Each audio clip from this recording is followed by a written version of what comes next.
What is behavior? When we talk about behavior, we say that behavior is an action. It's anything you say or do. Behavior can be seen or heard, and it can be measured or it can be counted, like how loud you yell or whatever. Behavior is not what you're thinking or feeling, but if what you are thinking or feeling causes you to stand up and argue with the child, then you're behaving. We can see your behavior. We can see the frown on your face, your tensed body, your hands waving, your face turning red. And we can hear you shouting about a messy room. We could measure in decibels how loud you're yelling. That's all behavior. We could count your words, how many times you waved your arms, or how often you argued, or even how red your face got. That's all behavior. And what we're interested in doing is understanding what behavior is and how to change it. The second principle is pleasure or pain. We want to be happy, not unhappy. When our needs are satisfied, we're happy. When our needs are not satisfied, we're in pain. And we want to move away from pain towards pleasure. All living organisms prefer pleasure over pain. That's almost so obvious, I'm ashamed to say it. But we don't think in these terms. Every time your kid moves, they're moving from what is painful or unhappy to something that is more happy.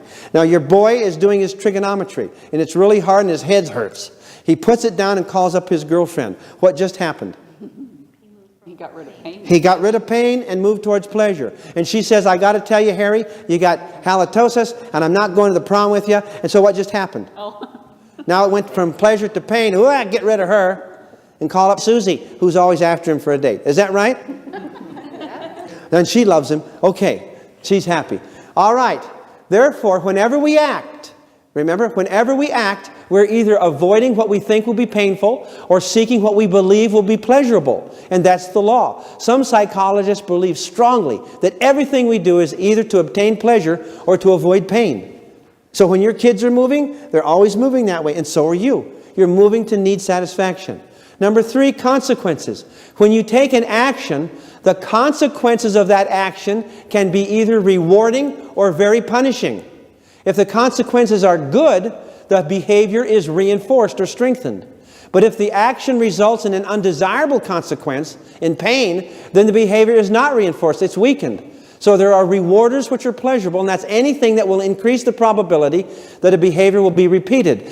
Pleasure strengthens the behavior. On the other hand, punishers are painful. So anything that hurts you decreases the probability that you will repeat that behavior. How many of you go around looking for light sockets to stick your finger in? Do you do that? You do not do that. Little rabbits who run up to wolves and want to play have long since become extinct. Do you understand? We always avoid pain and go for pleasure. And anything that is pleasurable, whatever we did to have that pleasurable thing, we will do again when we want that pleasure. And anything that was painful, we don't want to do whatever made it painful before. We avoid those situations and we learn what those are. Reinforcement can be good or bad. Reinforcement is to strengthen a behavior. It can strengthen a good behavior or it can strengthen a bad behavior. When you pay off or reward a specific behavior, that behavior is reinforced or strengthened. Reinforcement, payoff, and reward all mean the same thing. That a certain behavior resulted in a desirable or pleasurable consequence. Behavior that results in pleasure, rewards, and payoffs will be repeated when those pleasures, rewards, and payoffs are desired again. If I learned that by going to the icebox and opening the door, there's chocolate cake in there, and I learned that that's where I can eat all the time. I'm a little kid. I can get in the icebox and eat. I learned to do that whenever I'm hungry because it was reinforcing and helped me satisfy my needs. Can you reinforce bad behavior? Yes, you can. When the little girl is whiny and stinky and you pay attention to her when she's whiny and stinky, it's rewarding. It's rewarding and she'll repeat the behavior. If you ignore her when she's crying and stinky, then she will realize that it doesn't work. There's been some studies done on children of deaf parents. And those children cry very little. Why? No, but they'll stomp the ground so the parents can hear. Does this make any sense? Crying doesn't work for them. It never pays off for them. Mother doesn't come running in. The parents are both deaf. And so it just doesn't pay off. It is so obvious, but we miss it. All right? The principle of extinction, number 4. Extinction is very, very simple. It is simply the process of starving a behavior to death by not feeding it. No reinforcement. If a child makes their bed day after day after day and there's no reinforcement, they will soon stop because there's no reinforcing. And that will happen. That's extinguishing it. If whining does not pay off for a child because mother ignores it, it will soon stop. Wherever there's a whiner, there's a whinee paying off. Wherever there's a beggar, there's a beggee paying off. Do you understand? Tantrums that don't get any results are soon given up. We give up behavior that is not profitable. If making his bed does not pay off for Tim, he will soon stop making it. Why? Behavior is like it's alive. It has to be fed. It has to be reinforced or it will die. People do not keep doing things that don't pay off. If you plant a seed, this kind of seed in this area every year, and nothing pays off, it won't grow in this climate, you just quit doing it. Do you understand? But if that seed sprouts and is beautiful and is the best apples you ever saw, then you'll continue to do that because it was reinforcing. It is very simple. People don't do stupid behavior. Can you extinguish both bad and good behavior? Yes, you can. You can extinguish whining by ignoring it or punishing it, okay? But you take away the reward and starve it to death. But you can also starve to death good behavior. The kid is really good, they get good grades, and there's never any payoff. Pretty soon, what's the use? My brother, who's always mean and stinky and flunking out of school, gets all the attention of the family. So maybe I better be stinky to get attention too. Do you think that kind of thinking takes place? If you want attention around here, you got to be bad.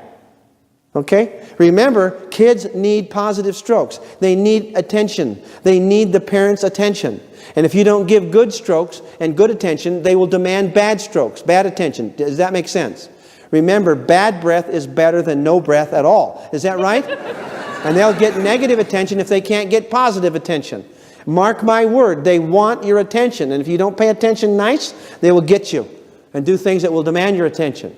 Shaping behavior and reinforcement. Herkimer, the cookie beggar. I'm going to tell you about Herkimer. Herkimer comes in and says, Mama, I want a cookie. And Mama says, okay. And then she gives him a cookie. And then Herkimer doesn't eat his dinner that night because it spoiled his dinner. And Mother says, Herkimer, if you don't eat your dinner tonight, you can't have a cookie tomorrow. Does that kid care? He doesn't care. I don't want it. So off he runs. Okay, you can't have a cookie tomorrow. And so the next day, we're talking about taking a behavior that is simple and making it into a more complex, or shaping it into a new behavior. Now the first thing all the behavior was is, Mama, I want a cookie, and he got a cookie. That was behavior 1, okay? Now the next day he goes back, and he's got to modify his behavior because Mother's ready for him. He says, Mama, I want a cookie. No, you can't have a cookie because yesterday you didn't eat your dinner, and I told you if you didn't eat your dinner, you won't have a cookie today. Well, I promise I'll eat my dinner today. Does he change his behavior already? Are we starting to shape this behavior? First, he just asked for a cookie. Now he's promising that he'll eat his dinner. Has the behavior changed? Yes or no? Yes. Absolutely. Okay, you promised it. If you really promise me, I'll give you a cookie. So she gives him a cookie, and he does not eat his dinner again. She says, Herkimer, you little liar. Boy, tomorrow, no matter what you say, you're not getting a cookie.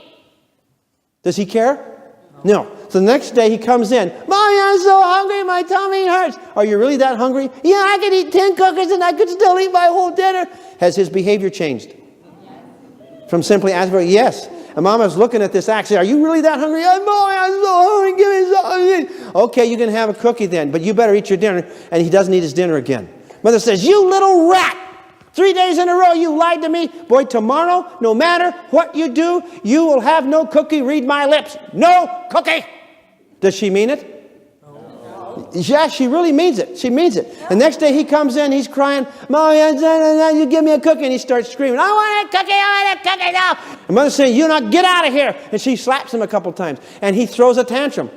Has she started to shape the behavior? You see, he had to beg, and then she gave him a cookie. And he worked more, and she gave him a cookie. Every time he makes better behavior, she gives him a cookie and reinforces that behavior. You understand? And he's now having a tantrum. 3 or 4 days now, it's absolutely incorrigible.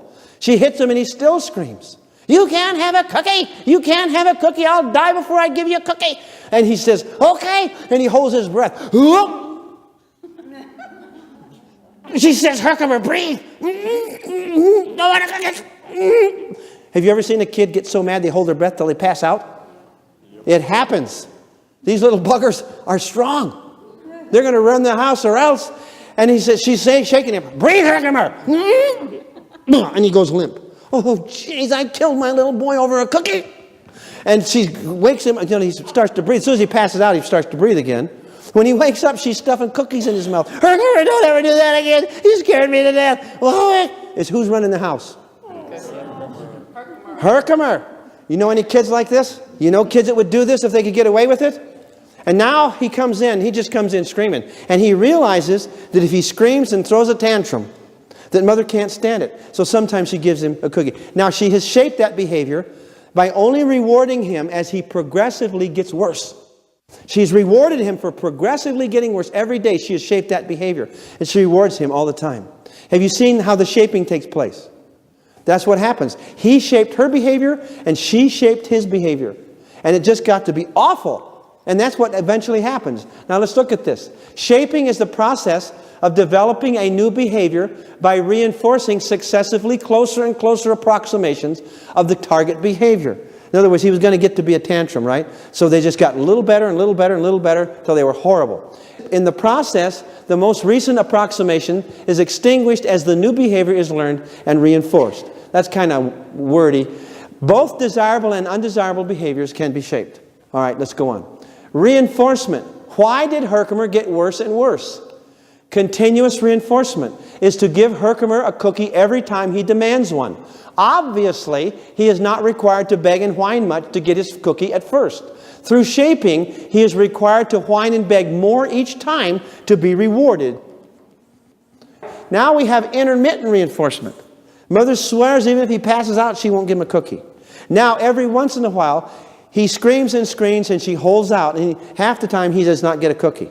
But he screams and screams anyway. And half the time, he gets a cookie. And then mother gets stronger and stronger. And every third time, he gets a cookie. Then every fourth time, he gets a cookie. Every fifth time, he gets a cookie. Pretty soon, he screams and hollers, and every 10th time, he gets a cookie. She has placed him on an intermittent rewarding schedule, which is the strongest behavioral reinforcement there is. This means he screams 10 times for one cookie. So what the heck? He's going to scream and holler because he gets paid off sometimes. Now she has trained him to torture her and torture her and torture her in order to get what he wants. And then she will finally reward him. She has taught him to torture her and make her life miserable. And to torment people in order to get what she wants. Isn't that wonderful? Now this kid's going to grow up and marry somebody. Is that right? And what have they learned? In order to get what you want, you have to torment, you have to be powerful, you have to humiliate, you have to overcome people, you have to kill them to get what you want. But it's okay. Everything's fair. Now that's what this kid has learned. Intermittent reinforcement is the process of training Herkimer to continue to whine and beg, even though he is rewarded only occasionally for his efforts. 1 out of 2, or 3, or even 10 times. Now he has been trained to be very demanding and persistent and punishing in getting what he wants. She has not only trained him to be stinky to get what he wants, she has trained him to be strong and persistent and enduring. Isn't that beautiful? Intermittent reinforcement. Okay, now let's look at this thing about Herkimer. Herkimer was rewarded with cookies when he whined and begged. And so Mom trained him with cookies to whine and beg. Is that true? Because what if she had never given him any cookies at all? He would have quit. He would have quit. She made him whine more to get the cookie. She trained him to whine a little more each time to get the cookie. And to be stinkier and stinkier till he got the cookie. Mother required Herkimer to whine and beg at higher levels of intensity each day before she would reward him. So that Mom shaped his behavior gradually from mild whining at first to ultimately throwing full-blown temper tantrums.